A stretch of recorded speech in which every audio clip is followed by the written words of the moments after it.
नमस्कार, आप देख रहे हैं एनएमएफ न्यूज और मेरा नाम है ऋतिक ठाकुर। एक वक्त था जब ये कहा जाता था कि साउथ इंडिया में लिटरेसी रेट बहुत ज्यादा है, वहां पर जो सारी चीजें हैं वो डेवलपमेंट के इर्द गिर्द घूमती है। लेकिन अब ये देखा जा रहा है कि दक्षिण भारत में लगातार धर्म को लेकर के तमाम विवाद हो रहे हैं। सबसे ज्यादा सनातन धर्म को लेकर टिप्पणी। ये कहा जाता था कि लिटरेसी ज्यादा है इसलिए लोग वहां पर सनातन या फिर हिंदुत्व जैसे मुद्दों को से प्रभावित नहीं होते हैं। लेकिन अब आज की तस्वीर कहीं ना कहीं पूरे साउथ में बदलती हुई नजर आ रही है। दोस्तों, तमिलनाडु में उदयनिधि स्टालिन के सनातन विरोधी बयान ने सिर्फ एक राजनीतिक विवाद पैदा नहीं किया, बल्कि अब उसका असर पूरे साउथ पर होता हुआ दिख रहा है। कर्नाटक की सड़कों पर भी दिखाई दे रहा है, जहां पर हजारों हिंदू सड़क पर उतरकर प्रदर्शन कर रहे हैं, खुलकर ये कह रहे हैं कि आस्था पर हमला बिल्कुल बर्दाश्त नहीं है।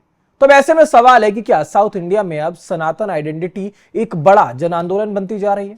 क्या लगातार सनातन और हिंदुत्व पर दिए गए बयान उल्टा जो कमजोर करने की कोशिश थी वो हिंदुओं को और एकजुट कर रही है, उन्हें और एकता के साथ खड़ा कर रही है?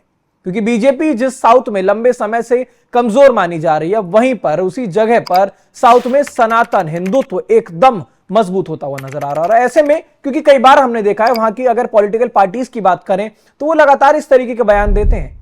साफ तौर पर अगर हम कहें राहुल गांधी और मल्लिकार्जुन खड़गे जैसे लोग जिन्हें एक शीर्ष नेतृत्व माना जाता है कांग्रेस का, उनकी तरफ से भी जब सनातन विरोधी बयान आते हैं तो कहीं ना कहीं बाकी के लोगों का कहना शायद इससे तो कम ही गलत होगा।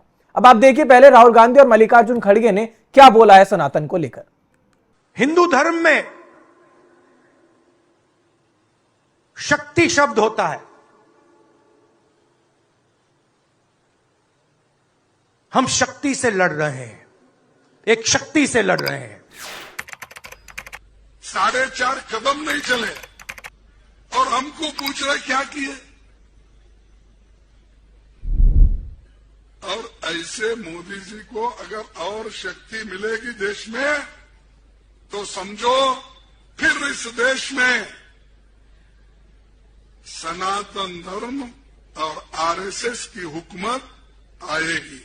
तो सुना आपने, जब राजनीति में बैठे हुए लोग राजनीति करते हैं, खुद कहते हैं कि हमें धर्म की आड़ में राजनीति नहीं करनी, लेकिन वही लोग अगर ये कहते हुए नजर आए कि सनातन हिंदुत्व खतरा है, तो इसको आप कैसे समझते हो? और इसी बात पर आज तफसील के साथ विस्तार के साथ चर्चा करेंगे। हमारे साथ हमारे वरिष्ठ पत्रकार पंकज प्रसून हमारे साथ जुड़े हैं। पंकज जी, सबसे पहले ये समझना जरूरी है क्योंकि अब हम देख रहे हैं जिस साउथ में बीजेपी को कहा जाता था कि बीजेपी कमजोर है वहां पर, लेकिन अब वहां पर जब सनातन विरोधी बयान उदयनिधि स्टालिन ने, क्योंकि पहली बार नहीं जब वो बोले हैं, वो इससे पहले भी चाहे वो डेंगू मलेरिया से कंपेयर करना हो या फिर इनका उन्मूलन करने की बात हो, ये सोचकर बोलते हैं कि यहां पर शायद सनातनी दबेगा टूटेगा, लेकिन अब वही कहीं ना कहीं सनातनियों को कंसोलिडेट करने का काम कर रहा है। कैसे समझ रहे हैं इसको आप? ऋतिक, आपने शुरुआत की कि एजुकेशन ज्यादा है इसलिए वहां पर ये प्रोग्रेस डेवलपमेंट या एंटी सनातन पॉलिटिक्स चलती है। मैं आपको कुछ उदाहरण बताता हूं कि सबसे ज्यादा लिटरेसी भारत में कहां पे है, किस राज्य की? केरला। मणिपुर नहीं, केरला नहीं। केरला की 96% है, मणिपुर की 98% है। मणिपुर में किसका राज है? बीजेपी का, भारतीय जनता पार्टी। आप कंपेयर कर लीजिए, आज तक जितनी भी सरकारें बनी हैं उसमें सबसे ज्यादा उच्च शिक्षा प्राप्त कैबिनेट कौन सी है? मनमोहन सिंह के कैबिनेट से लेकर आप जितनी भी कैबिनेट आप तुलना कर ले, सबसे ऊंची डिग्री, जिसको डिग्री के मामले में जिसको कहते हैं ना, वो नरेंद्र मोदी की कैबिनेट के मिनिस्टर्स हैं। चाहे वो एस जयशंकर हो, हरदीप सिंह पुरी हो या जो भी अपना बहुत सारे हैं, वो पीयूष गोयल हो, निर्मला सीतारमन हो, आप जितना कर लीजिए। तो जो ये कहता है ना कि पढ़े लिखे हैं इसलिए बीजेपी के खिलाफ हैं या सनातन के खिलाफ हैं, तो पहला तो मैं ये बता रहा हूं, चाहे गोवा आप राज्य ले लीजिए, आप किसी भी स्टेट को ले लीजिए, मेन स्ट्रीम जो बड़े राज्यों में आप देख लीजिए, महाराष्ट्र का लिटरेसी रेट देख लीजिए, गुजरात का लिटरेसी रेट देख लीजिए, उस सब में आपको भारतीय जनता पार्टी मिलेगी। तो सबसे पहले तो ये भ्रम तोड़िए कि जो ज्यादा पढ़ा लिखा है वो एंटी सनातन, बल्कि हो रहा है उल्टा। जो ज्यादा पढ़ा लिखा है, मतलब जो साइंस पढ़ा लिखा, जो आईआईटीएंस हैं, जो डॉक्टर हैं, जो मेडिकल प्रैक्टिशनर हैं, जो साइंटिस्ट हैं, वो ज्यादा बीजेपी की तरफ आपको दिखेंगे। अधगल गगरी छलकत जाए, जो आधा अधूरा जो पढ़ा है ना, वो बड़ा तर्क कर रहा है आजकल की सनातन ये है वो है। Point number 1। दूसरा, आपने कहा नॉर्थ इंडिया बनाम साउथ इंडिया। मैं आपको बहुत फैक्ट्स पे आज बात करूंगा। आप बताइए कि भारत में सबसे ज्यादा मंदिर किस राज्य में? सबसे ज्यादा मंदिर तमिलनाडु में। अगर तमिलनाडु एंटी सनातन होता तो सबसे ज्यादा मंदिर तमिलनाडु राज्य में कैसे होते और हर मंदिर में इतनी भीड़ कैसे होती? सबसे ज्यादा रिलीजियस लोग आपको किस स्टेट के मिलेंगे? धार्मिक आपको कर्नाटक में मिलेंगे। जहां की ये तस्वीर आप दिखा रहे हैं ना, कर्नाटक के हिंदू सड़कों पर उतरे हैं। तो फिर वहां पे तो बीजेपी और कांग्रेस को उलट पुलट के सरकार चलती है। सबसे ज्यादा आपको आईटी प्रोफेशनल्स किस राज्य से मिलेंगे? सबसे ज्यादा सॉफ्टवेयर इंजीनियर आंध्र प्रदेश, चाहे वो हैदराबाद हो, साइबराबाद हो। अब बताइए आपके आंध्र प्रदेश में किसकी सरकार है? तो चाहे वो पीडीपी, बीजेपी, एनडीए की सरकार है, मैं ये कहना चाहता। तो चाहे वो सॉफ्टवेयर इंजीनियर पैदा करने वाले लोग हों, सबसे ज्यादा चाहे वो बेंगलोर के सॉफ्टवेयर इंजीनियर हो, कर्नाटक हो, या सबसे ज्यादा मंदिरों वाला राज्य हो, ये सारा आप देखिएगा कि उसमें बीजेपी के फुटप्रिंट्स हैं। अब ये दो धारा चल रही है इस देश में। अभी जो साउथ इंडिया में चल रहा है उसको मैं कंपेयर करता हूं 2012-13 के नॉर्थ इंडिया से। 2012 में मनमोहन सिंह की सरकार थी इस देश में। उस वक्त नॉर्थ इंडिया से इसी तरह के बयान निकलते थे, चाहे बिहार का हो या यूपी का हो। जो इस तरह के नेता तो जो गंदी गंदी बातें करते थे रामचरितमानस के बारे में, सनातन के बारे में, हिंदुओं के बारे में, ठीक वही कंडीशन है आज साउथ इंडिया में। उदयनिधि मारन को क्यों जरूरत पड़ी ये बात कहने की कि वी हैव टू इरेडिकेट सनातन, और सनातन एड्स की तरह है, डेंगू की तरह? क्यों जरूरत पड़ी? क्योंकि उनको उभार दिख रहा था सामने से। ये उदयनिधि मारन और ये सब जो बयान दे रहे, they are nothing but they are crypto Christians. नाम आपको उदयनिधि लग रहा है लेकिन दे आर क्रिश्चियंस। और वो जो क्रिश्चियनिटी जो है वहां पे, चूंकि वो कन्वर्जन बहुत बड़े पैमाने पर करते हैं, इसलिए वो सनातन को गाली देते हैं, बाकी उनका कोई मतलब नहीं। आज डच प्राइम मिनिस्टर ने इंडिया के बारे में एक बहुत इंपॉर्टेंट बात बोली थी, और आपको शायद हैरानी होगी कि भारत में जन्मा केरल का एक क्रिश्चियन वो जवाब दे रहा था, और वो एम्बेसडर हैं इंडिया के। वो जो क्रिश्चियन एम्बेसडर हैं उनकी बातें एक बार सुननी चाहिए हर भारतवासी को। उन्होंने क्या बताया पता है? कि जब यूरोप में क्रिश्चियनिटी नहीं फैली थी ना, उस वक्त से क्रिश्चियनिटी इंडिया में है। और भारत इकलौता ऐसा देश है जहां अल्पसंख्यकों की आबादी बढ़ रही है। पूरी दुनिया में जो अल्पसंख्यक है उनकी आबादी कम रही है उस देश में। अकेला भारत है जहां मुसलमान भी बढ़ रहे हैं, क्रिश्चियंस भी बढ़ रहे हैं, सारे रिलीजियस माइनॉरिटीज की आबादी बढ़ रही है और वो फल फूल रहे हैं। इसलिए हमें मत सिखाएं माइनॉरिटी के बारे में। ठीक है, ये आज कहा है, और एक इंडियन क्रिश्चियन ने कहा है एक क्रिश्चियन कंट्री में जाके। मुझे लगता है कि अब जो धारा बह रही है, आपने जो टॉपिक शुरू किया वो बहुत अच्छा है कि नॉर्थ इंडिया मोटा मोटी हो गया। एक नैरेटिव सेट करने की कोशिश की जा रही है कि South India is anti BJP, anti Hindutva, anti Sanatan. ऐसे ही इमेज पोस्टरिंग की जा रही है ना, ये बहुत गलत पोस्टरिंग है। South India is more religious than North India, and they love Hinduism, Sanatan more than North Indians. हाँ, क्योंकि साउथ का कल्चर भी पंकज जी हम देख रहे हैं, कितने मंदिर हैं, वहां का कल्चर अगर कहें तो एक सुंदरता साउथ में अपने आप में। तमिलनाडु के कई मंदिर हम देख सकते हैं, वहां की एक अगर बात करें, वहां के मंदिरों को कॉपी किया जाता है कि उस तरीके के मंदिर अगर बन सके नॉर्थ इंडिया की साइड। लेकिन अब ऐसे में कहीं ना कहीं ये जो बयान बार बार दिए जा रहे हैं, इसको लेकर के हिंदुओं के बीच में कहीं ना कहीं बहुत ज्यादा रोष भी है। इस पर बागेश्वर बाबा का भी एक बयान आया था, पहले ये बयान सुनवा देते हैं, जिस पर वो साहब कह रहे हैं कि ऐसे लोग तो रावण की तरह होते हैं। सुनिए। सनातन की बात हो रही है, एक स्टार्लिंग है, मंदिर है तमिलनाडु के, अरे सनातन को खत्म कर देना चाहिए। रावण के खानदान के लोग हैं। अगर ऐसा भारत में रहने वाले किसी भारतीय ने कहा कि ये भारत में रहने वाले समस्त सनातनियों के दिल पर उन्होंने चोट पहुंचाई है। ये राम का देश है। राम के देश में सनातन जब तक इस भूमि पर जल रहेगा, सूर्य रहेगा, तब तक सनातन रहेगा। और ऐसे लोग बहुत आए और चले जाएंगे। वैसे ज्यादा जानवरों को जवाब नहीं देना चाहिए। बरेली का युवक लिखा है मारने के लिए। हाँ, कोई आज हमने मीडिया के माध्यम से सुना, लोगों ने भी अवगत कराया। अगर उसके हाथ से ईश्वर ने लिखा होगा तो कौन रोक पाएगा। लेकिन हम ऐसे वाहियात लोगों का जवाब भी नहीं देते और ऐसी कोरी भपकियों से, गीदड़ भपकियों से शेर डरा भी नहीं करते। और कभी मौका लगेगा तो हम बरेली भी जाएंगे उनकी ठठरी बार।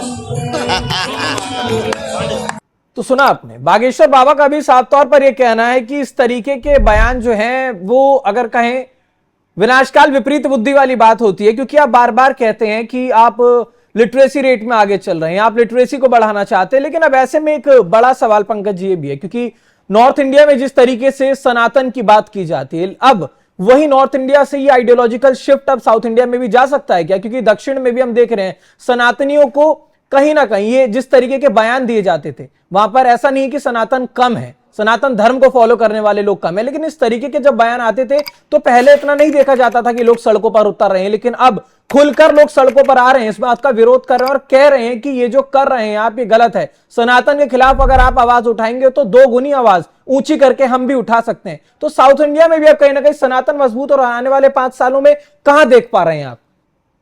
आप सोचिए ऋतिक कि जिस शख्स ने सनातन के खिलाफ बयान दिया उसकी पार्टी का क्या हाल हो गया तमिलनाडु में। उदयनिधि भी हारे, इनके फादर भी हारे। जिनके फादर स्टालिन है वो भी अपनी सीट से हारे। अगर तमिलनाडु के लोग एंटी सनातन जो धारा है उसको इतना सपोर्ट करते तो इनकी पार्टी की ये दुर्गति कैसे होती। दूसरा, मैं एक और पॉजिटिव ये कह रहा हूं, जब अन्नामलाई हिंदुइज्म सनातन को लेकर चल रहे थे तो बीजेपी का वोट बैंक 10% से ज्यादा कैसे हो गया था, वो रिकॉर्ड है। आज तक कभी 10% नहीं आया था। क्यों हुआ था? इसका मतलब कि वो लोग तैयार थे। आज जो आप टीवी की विजय देख रहे हैं वो इसलिए नहीं विजय है कि वहां के सनातनी कमजोर है, इसलिए विजय है कि स्टालिन के खिलाफ उनको रोष प्रकट करने के लिए यही एक प्लेटफॉर्म मिला। क्योंकि अन्नामलाई को पीछे करके और एआईडीएमके का साथ लेके बीजेपी ने तो अपना गुड़ गोबर कर लिया था वहां, तो उनको एक्सप्रेस करने के लिए और क्या मिला, इसलिए उन्होंने थलापति विजय को चुना। People of Tamil Nadu are dying to express themselves कि हम न हिंदी के खिलाफ है, न हिंदुइज्म के खिलाफ है, न सनातन के खिलाफ है। ये कर्नाटक में आप देखिएगा, मैं आज आपको बोल रहा हूं, तमाम जात पात के बावजूद सनातन का परचम फिर से कर्नाटक में बुलंद होगा। मैं आपको तेलंगाना में आज बता के जा रहा हूं, तेलंगाना में आज जो कांग्रेस की सरकार चल रही है वो रहेगी या नहीं रहेगी इसकी गारंटी नहीं है अगले चुनाव में। तो मैसेज साफ है। ये आपके सामने नैरेटिव बना रहे हैं कि साउथ इंडियंस वो सनातन को पसंद नहीं करते। और एक इंपॉर्टेंट खबर है, आज प्रधानमंत्री नरेंद्र मोदी ये चोला डायनेस्टी का एक तांबे पर लिखी हुई मैन्युस्क्रिप्ट है, उसे लेकर भारत आ रहे हैं। चोला राजा कहां के थे, उनका वैभव कहां का था? तमिलनाडु का। और अगर सिर्फ चुनावी दृष्टिकोण से देखा जाता तो चुनाव वहां हो चुके हैं, वो तो हार गए, फिर ये लेके क्यों आ रहे हैं वहां से?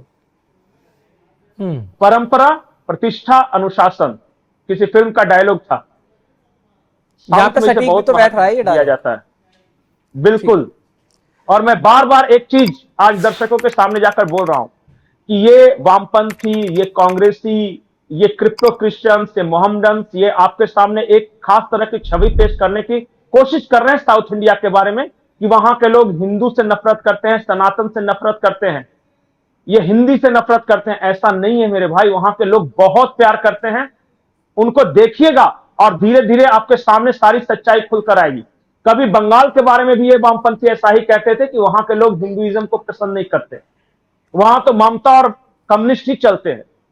कभी यही बात आज पंजाब के बारे में कही जा रही है। देखिएगा, इस देश का हर भारतवासी अपनी परंपरा से प्यार करता है, अपने ऐतिहासिक गौरव से प्यार करता है। और दक्षिण भारत की तो बात ही छोड़ दीजिए, दक्षिण भारत में जो भव्यता है, भारतीयता की भव्यता मैं उसे बोलता हूं, देखते ही बनती है, नहीं वो तो है। हकीकत है।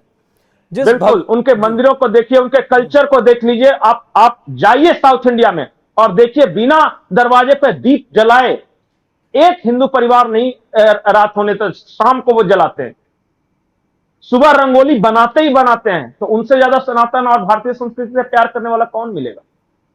इसलिए इस फरेबी नैरेटिव में मत फंसिए। ये विदेशी सोच, विदेशी आइडियोलॉजी के लोग आपको तरह तरह से कंफ्यूज करेंगे। ये क्योंकि बस आपको एक ही चीज ध्यान रखना है कि पंकज जी, एक तरीके का कहीं ना क्योंकि जैसे हम देख भी रहे हैं, एक नरेटिव भी तो साउथ में ये लोग खुद ही कोशिश भी कर रहे हैं कि सेट कर देते हैं कि आप सनातन जो है लोगों को खराब कर रहा है, जगहों को खराब कर रहा है। क्योंकि हमने कई बार देखा, यूपी को देख करके लोगों के दिमाग में एक वहम आता है कि वहां पर बुलडोजर चल रहा है। इन सबके चलते कहीं ना कहीं साउथ में एक नरेटिव भी सेट ये सब कर रहे हैं। लेकिन एक ये ट्वीट आपको दिखा रहा हूं, एक ट्वीट दिखा रहा हूं पंकज जी, फिर आप कैरी ऑन कर लीजिएगा। इस ट्वीट को देख करके भी, क्योंकि एक सवाल जो आप देख सकते हैं इस ट्वीट में साफ लिखा हुआ है कि इस तरीके का बयान जब उदयनिधि ने दिया तो सबसे बड़ा सवाल खड़ा हो रहा है अब सीएम पर भी, विजय थलापति की साइलेंस पर।